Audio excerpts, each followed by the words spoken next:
সুপ্রিয় দর্শক, আসসালামু আলাইকুম। দর্শক, আপনারা যারা খাটো জাতের নারিকেলের চারা নিতে যাচ্ছেন, তারা কিন্তু আমাদের কাছ থেকে খাটো জাতের এরকম নারিকেলের চারা নিতে পারেন। আমি প্রথমেই আপনাদেরকে দেখাই।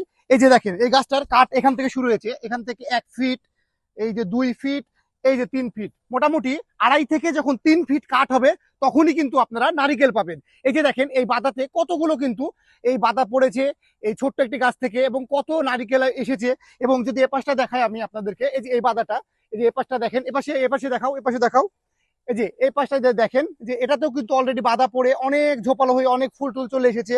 আবার যে নতুন করে একটা বাধা পড়ছে, নতুন করে যে এই বাধাটা আবার কিন্তু আপনারা দেখতে পাচ্ছেন যে পড়ছে। আবার এই যে এপাশেও কিন্তু বাধা আছে, দেখতেই পাচ্ছেন আপনারা যে যে এপাশেও কিন্তু অলরেডি একটি বাধা পড়ে আছে। ঠিক আছে। তো দর্শক, আপনারা যারা খাটো জাতের নারিকেলের চারা নিতে যাচ্ছেন, তারা আমাদের কাছ থেকে খাটো জাতের নারিকেলের চারাগুলো সংগ্রহ করবেন। আমাদের কাছে মাতৃগাছ রয়েছে, আমাদের কাছে হিউজ পরিমাণে চারার কালেকশন রয়েছে। আমরা দেশি বিদেশি 300 রকম ফল ও মশলা চারা বিক্রয় করি। আমাদের কাছে আপনারা 100% জাত নিশ্চিত প্রত্যেকটা জাতের চারা নিতে পারবেন। তো দর্শক, যারা এরকম খাটো জাতের নারিকেলের চারা নিতে চাচ্ছেন, তারা আর দেরি না করে এখনই আমাদের স্ক্রিনে থাকা নাম্বারে ফোন করে ঝটপট অর্ডার। আসসালামু আলাইকুম, ধন্যবাদ সকলকে।